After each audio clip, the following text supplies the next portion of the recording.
Өнгөрсөн 7 хоногийн 5 дахь өдөр Монгол Улсын ерөнхий сайд Улсхийн өөрөг даалгавар чиглэл болсны дагуу Өмнөд аймгийн Гашуун Цухат ганц модны чиглэлээр экспортын тээвэр хийж байгаа аж ахуйн нэгжүүд, тээвэрлэгч компаниудын бодит нөхцөл байдлыг газар дээр нь үзэж нэгдүгээр танилцах, хоёрт 5-7 бүлэг орн дээр олборлолт хийж байгаа, мөн тээвэрлэлт хийж байгаа аж ахуйн нэгжүүдийн үйл ажиллагаатай бас газар дээр нь танилцаж, тэдний үйл ажиллагааг бас газар дээр нь очиж үзэж олборлох үйл ажиллагаа, байжуулах үйл ажиллагаа бас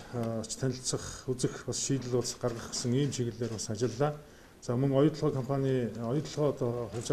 хязгаарлалт хариуцлага компани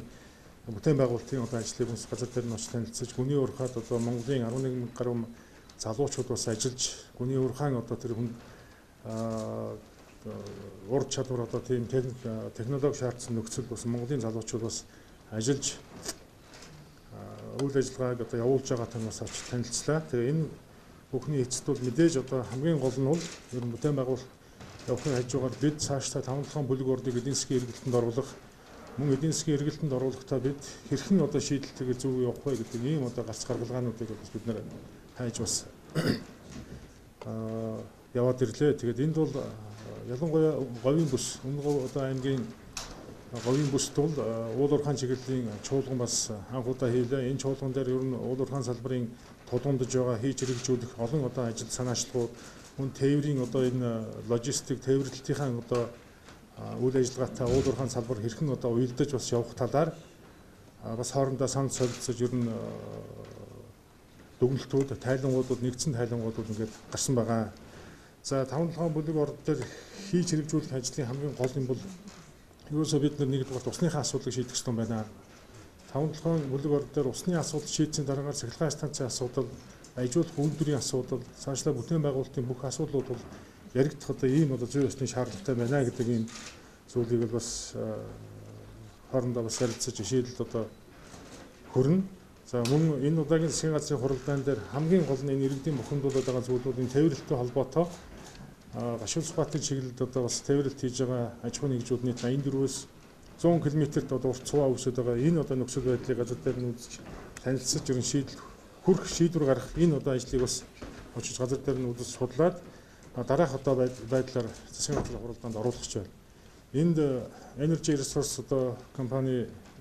удирдлагууд, тэдний тээврийн компани хийж байгаа хөмсөлтөөр нас уулзлаа. Орон нутгийн 5-7 компани бас удирдлагуудтай уулзаж санал бодлыг сонслоо. Эрдэнэс 5-7 компани бас удирдлагууд тэнд тээвэр хийж байгаа улсуудтай бас уулзлаа. За цагаан хадны орчим бас тээвэр хийж байгаа мөн цуваа үүссэн байгаа бухимдаад байгаа ард иргэдтэй газар дээр нь очиж уулзаж тэдний санал бодлыг сонслоо. Тэгээд энд бол ерөөсөө засгийн газрын хуралдаанаар оруулж шийдвэрлэх асуудал бол нэг л гарц байгаа. Энэ нь уртын тээврийг бол төр зогсоогоод уртын тээвэртэй цагаан хад хүртэл уртын тээвэр хийгээд цагаан хадны гайл хяналтын үйл ажиллагааг идэвхжүүлж мөн цаашлаад экспортын тээврийг нэмэгдүүлэх энэ саналыг өнөөдрийн засгийн газрын хуралдаанаар бас оруулах гэж байна. Цаашлаад эдийн засгийн үр ашиг талаас ч гэсэн ер нь 14 хоногийн хугацаанд тээвэр хийгээд нэг удаа гарах. За мөн богны тээвэр хийгээд хамгийн багадаа 2 удаа ирээц хийх. Энэ бол Монгол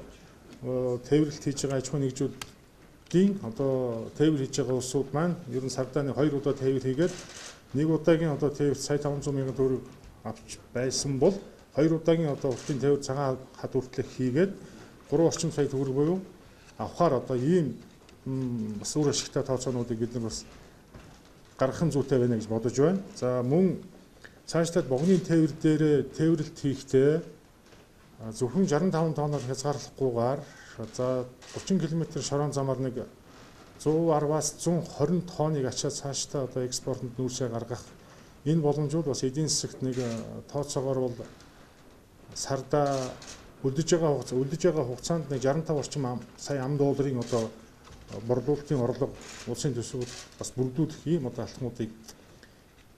үр дүнтэй ажлууд болох нэ, ийм алхмууд хийх нэ гэдгийг та бүхэнд албан ёсоор хэлхийг хүсэж байна.